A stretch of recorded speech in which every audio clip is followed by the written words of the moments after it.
Merci, Monsieur Benoît. Nous entamons la discussion. Oui. Ah oui, Madame la Ministre, maintenant.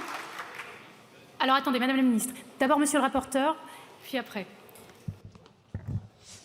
Merci, Madame la Présidente. En fait, pour l'intelligibilité de nos débats, je souhaite quand même revenir sur ce qui se passe actuellement. C'est-à-dire qu'on a face à nous Monsieur Léaumont qui nous accuse de débattre d'un sujet pourtant attendu par les Français, qu'il prétend défendre l'abrogation de la réforme des retraites, mais qu'il souhaiterait que l'on ne débatte pas ce matin et que l'on retire éventuellement notre texte parce que vous êtes très mal à l'aise.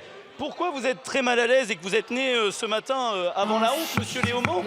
C'est parce que vous nous accusez de débattre d'un texte qui ne permet plus l'abrogation. Mais il faut que les Français, et notamment ceux qui sont présents aujourd'hui dans cet hémicycle, les personnes, les spectateurs qui nous regardent, comprennent pourquoi nous en sommes arrivés là.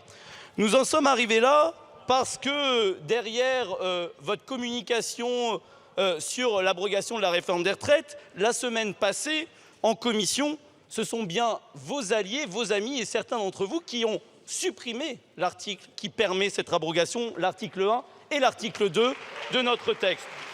Les Français doivent comprendre et savoir que c'est Jérôme Guedj du Parti socialiste, que c'est Sandrine Rousseau des écologistes, que c'est Madame Élise Le Boucher de LFI, que c'est Monsieur Louis Boyard de LFI, que c'est Monsieur Rattenon de LFI, que c'est Monsieur Clouet de LFI, que c'est Monsieur Benjamin Lucas Lundy des écologistes, que c'est Monsieur Pétavy des écologistes, que c'est Monsieur Simeon Arnaud, Parti socialiste, que c'est Madame Ségolène Amiot, LFI, que c'est Monsieur Joël Aviragnet du Parti socialiste, que c'est Béatrice Bellé du Parti socialiste, que c'est Madame Anaïs Belloissa-Chérifi.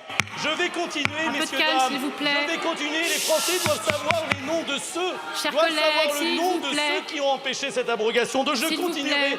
Vous cherchez à me faire taire, vous cherchez à faire taire les noms de ceux qui sont responsables des 2 années de plus que les Français vont devoir, malheureusement, mener au travail. C'est aussi la responsabilité de M. Élie Califert, Parti socialiste. C'est aussi la responsabilité de M. Andric Davy des écologistes. C'est aussi la responsabilité de Fanny Dombrecoff du Parti socialiste. C'est aussi la responsabilité de Karen Hérodi, LFI, de Madame Océane Godard, socialiste, de Madame Zaya Hamdam, LFI, de Madame Florence Erwan Léopold, socialiste, de Monsieur Maudet, LFI, et de Madame Sandrine Runel, qui ont empêché aujourd'hui que le groupe Rassemblement National puisse abroger cette infâme réforme des retraites. Mes chers collègues. Les Français doivent savoir, vos électeurs doivent savoir, et je peux vous le dire, ils le sauront parce que dans quelques mois, et la dissolution est inévitable au vu de la situation. Les Français vous sanctionneront durement, chers collègues de gauche. Un peu de calme. Mais je souhaitais aussi, je vais devoir suspendre ou sanctionner. Qui cherchaient à masquer ma voix pour masquer les noms de ceux qui devraient avoir honte du mandat qui leur a été confié, qu'ils ne respectent pas et des engagements qu'ils avaient pris dans leur profession de foi. Monsieur Vigier, nous sommes collègues de la même région. Vous ne pouvez pas mentir. Le Rassemblement national ne propose pas la retraite à 60 ans pour tous. Ça, ce sont vos amis d'extrême gauche, ceux qui vous ont fait élire, qui rasent gratis et qui proposent la retraite à 60 ans pour tous. Nous, je vous l'ai expliqué, Monsieur Vigier, nous proposons 60 ans pour les carrières longues pour ceux qui ont commencé avant 20 ans, mais 62 ans et progressivement 42 annuités pour les Français qui ont commencé après 20 ans. Et Monsieur Bazin, et chers collègues, ça s'appelle le débat politique, de vous mettre face à vos arguments. Ce n'est pas des mises en cause personnelles que de vous rappeler vos votes et de vous rappeler vos incohérences. Monsieur Bazin, vous ne pouvez pas défendre le pouvoir d'achat des retraités.